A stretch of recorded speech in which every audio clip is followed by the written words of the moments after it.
Hey guys, I'm back again. Welcome to the unboxing of the Google Pixel Fold. I've been waiting weeks for this phone to come. It finally arrived. It was actually delayed a week or two, but UPS just dropped it on my porch. It's supposed to ask for signature. Luckily, I was home tracking it anyways. I just jumped straight into the unboxing. I absolutely hated the Google Pixel 7a, so hopefully this one better be a better experience. It costs 3 to 5 times more. So here's the front of the box, pretty thin.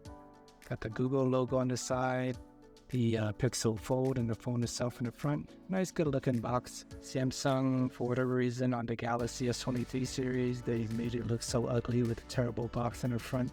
But at the same time, no one's really going to care about the box after you open up the phone. But I do like to spend a little bit of time just to focus on the packaging and hit on how it feels to first get the phone. The most exciting part of getting a brand new phone is just doing the unboxing and waiting for the phone to come. Alrighty, throw this aside, pop this out. So here's the phone itself. We'll put it aside for a little bit. My first initial impression, it feels kind of chunky. Got some good weight on it too. I forget how heavy these folding phones are, but it already feels like I'm holding two phones together. I mean, you look at it, practically is two phones slapped together. It's still annoying me that Apple pretty much set the standard for everyone not having to include any charging cables, even in these $2,000 phones.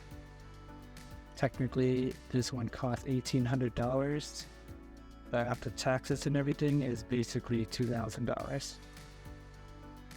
A second, it almost feels like this should be a stylus or something. I don't even know there's anything in there. Am I wasting my time? And the pride is open. Maybe it's just to protect the phone on the side. I think that is the case. Oh my goodness, I'm wasting valuable time this channel gifting. Okay, I guess there's a reason why they made it a little bit hard to open. Toss that aside. There's some warning label on here telling you how to care for the phone. Do not remove the pre-install screen protector.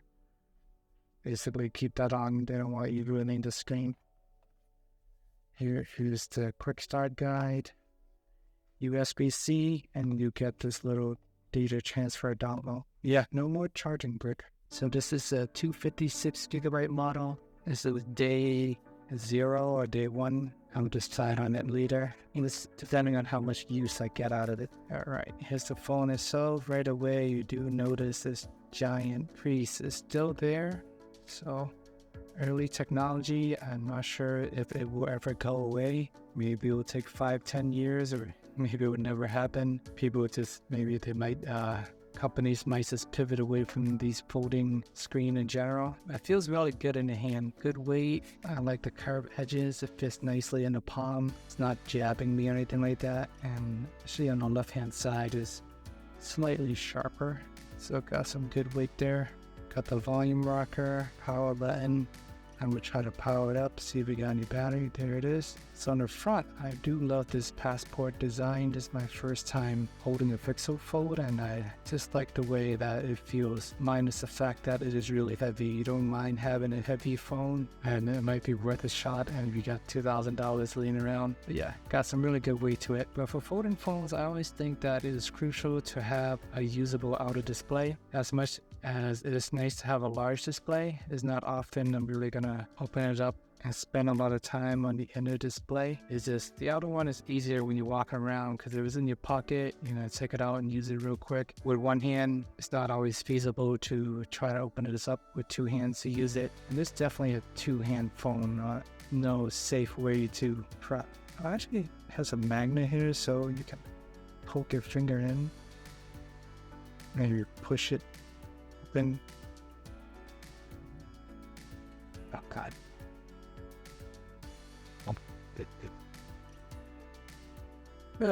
Okay. If you really wanted to, you can open it with one hand, but it's not practical. as you can see, it's not open fully. And currently I'm recording this video on a Google Pixel 7a. I just got the warning saying that my device is getting hot, even though it's only a 6-minute video so far. God help me if this video cut off and I had to record everything all over. It will give me another reason to hate the Pixel 7a even more. And although both these phones have the same exact chip on paper, I expect the Pixel Fold to have a much better tuned-in chip, because the 7a, the chip on that runs much hotter than the regular Google Pixel 7. I actually do not like what they did with this bar in the back. It is sticking out. I think that's very ugly. They should have found a way to make it more flush or connect the bars or something. I just don't like the way that looks. Once I start using it, maybe it wouldn't be as bad. But let me set this up, connect to my Wi-Fi. But other than that, it feels like it could be a pretty usable one-hand phone. Okay. I entered the wrong Wi-Fi password and it's taking me forever to redo it. It doesn't even tell me it's the wrong Wi-Fi. It just keeps saying authenticating. So let me just set it up offline then, or I gotta put in a SIM card. But actually, let me just pause the video and I'll just pop in a SIM real quick. Okay, SIM card in. For a second I thought they did not include it, but it was buried behind this user manual. So luckily I did find the SIM card tray ejector, so I took it out of my Pixel 7a. Now put the SIM over to my Fold, and I will be testing out this phone over the next few weeks and then give you guys my thought. After that, I might switch over to the Galaxy Z Fold 5. That way it'll be a more seamless and fair comparison, so I can get a sense of how both phones are like. Either way, I'm very pumped to use this phone after a terrible Pixel 7a experience, and I surely hope that this phone will redeem itself. But at least on paper, this phone is meant for people who have $2,000 to spare and really want a folding phone in the pocket. Most people don't really need this, but it is nice. You get a big screen. The other option is you can just buy a Google 7 Pro and just buy a tablet on the side for pretty much the same price. Alrighty, so finished setting up my phone, but not really. I started setting up my phone, had to transfer all the data from my regular Google Pixel 7a over to the Fold. Then I had to decide whether or not to use a wired cable or a wireless connection. Fortunately, my 7a is at 10% battery as usual, so I elected to go for the wireless option, so I didn't need to connect the cable. Then after connecting shortly, had to go run some errands. Apparently at Target, so just cancel all the file transfer. Just fine, I guess. I'm just gonna record. I'm just gonna install apps as I go. Sometimes not the worst thing in the world to reboot, but it is nice to have all the apps installed and have it at the fingertip. And everything will be a perfect one-to-one transfer when you switch over to a new phone. But in other cases, it's not bad to start over and just install apps as I go. Try to keep things simple. Currently using the front selfie camera, by the way. I noticed from the flipping phone is you can use your main camera much easier. Here you pretty much have to use the selfie camera. You want to be able to frame yourself. So with a flipping phone, like Motorola and the Galaxy Z Flip 5, you can actually basically use front camera, the main camera, and frame yourself at the same time. This, on the other hand, you have to use the selfie camera. I guess the other way around this is to, add another screen on the other side, so have 4 screen. Just something minor, but if you like to do a lot of vlogging, it would have been nice to be able to frame yourself with the main camera. Another thing that I noticed every time I launch the camera app, it always defaults to the camera to the photo option first, which is super annoying. On Samsung phone, they give you an option to automatically open up to the last mode that you used it at. For example, we were last recording a video, it would just go directly to the video. Versus here, it always defaults to the camera for taking pictures, so you have to switch over to the video, flip the camera over. So I always have to make 2 to 3 taps every time I want to make these videos. It's just not very convenient. It's not something that's that hard to do either. Motorola have it baked into the phone to remember the last option that's used. Even Samsung phone have it as well. We'll see how much it's gonna annoy me in the long run, but this just be using the phone for 5 to 10 minutes and it's already a little kind of an annoying software thing that I hate about stock Android. Little things like that, as along with the Wi-Fi turning on and off, you have to hit the internet button. I'm gonna keep complaining about this until they revert it back. So you have to hit the internet button and then you can turn off the Wi-Fi and then you gotta swipe your thing away. So it's like 2 to 3 steps just to do one simple things. So I do hope that they fix that in the future. Alrighty, currently hitting the road again, heading back home. Just finished buying some baby formulas and some distilled water just to sanitize these baby bottles. Apparently you need some special water for the machine to work. Otherwise, the regular stick water, maybe it has too much whatever is in there, the chemicals. But anyways, distilled water is the way to go. So grab some of that, grab some formulas. Managed to find some time to run out the house. Now we're headed back. And as I'm out and about, the most practical way to use the Google Fold is to actually have it folded up. Because you're walking around Target or just interacting in the public, see people, you're not going to open up this phone and just start using the big screen, even though it is the point of having a folding phone is to be able to use it as a tablet. But the best time to actually use that, to get one to be immersive, and I guess another scenario is if you're on a train or something like that, that'll be another good situation to use it.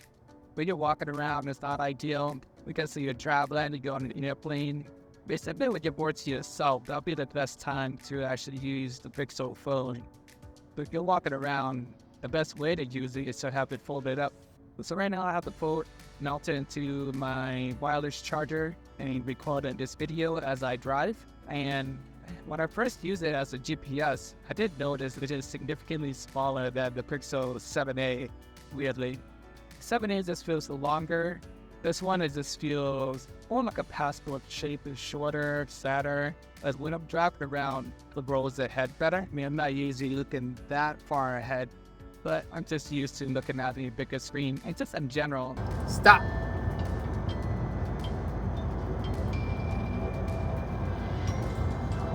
Stop.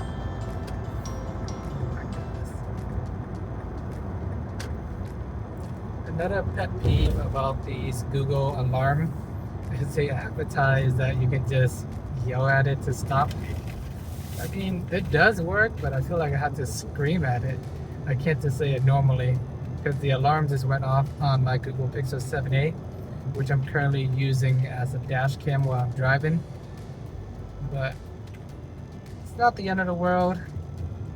Sometimes when I'm sleeping and I want to snooze my phone or stop the alarm, I guess it gets the blood flowing if you have to use my effort to yell in order to stop the phone.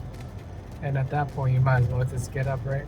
But yeah, anyways, so just going back to the GPS point, the Fold, when I'm using it while driving, it feels much smaller due to the form factor, which is kind of weird, even though it is such a large phone when it's opened up.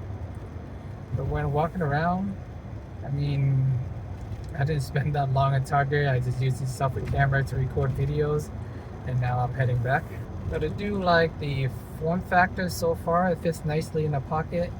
I'm wearing basketball shorts with very tiny pocket for whatever reason. These Champions basketball shorts have the smallest pockets in the world.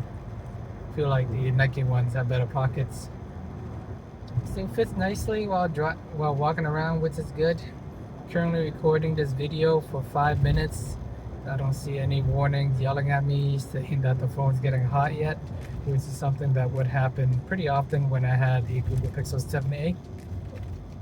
And although both of these chips are the same exact chip on paper, this one does seem to be more fine-tuned. And me just touching the phone just to see if there's any heat. I guess it does feel maybe just a tad warm, but it's not burning hot or anything like that. It's just regular warm, if that even makes sense. I've always thought that the folding phone was hands down better experience than the flip, But the more I think about it, I'm kind of leaning towards the flip more, due to the fact that I can use my main camera and frame myself as I'm speaking. I guess it all depends on your lifestyle. If you're into vlogging and recording yourself, that may be more helpful. But you don't do a lot of pictures and videos, I guess it doesn't really matter as much. Alright guys, thank you for watching. Remember to like and subscribe. This has been my quick video of day 1 in life with this phone. It arrived at about 5 p.m. or so. Right now all the apps and everything is still installing. Tomorrow I'm going to spend a full day with it. So far so good on the surface. Just took it for a quick drive, brought it back home. I wanted to pop out a video and I'll do a more in-depth review in coming days. Stay tuned. Be sure to leave any questions, comments, or concerns below. Thank you for watching. Remember to like and subscribe. Please check out my other daily vlogs if you haven't already, and look forward to doing a vlog series on this phone as well. We'll see if I can still do it daily, but I'll try to pop out as many as I can. Please check out my 7A series if you haven't already, and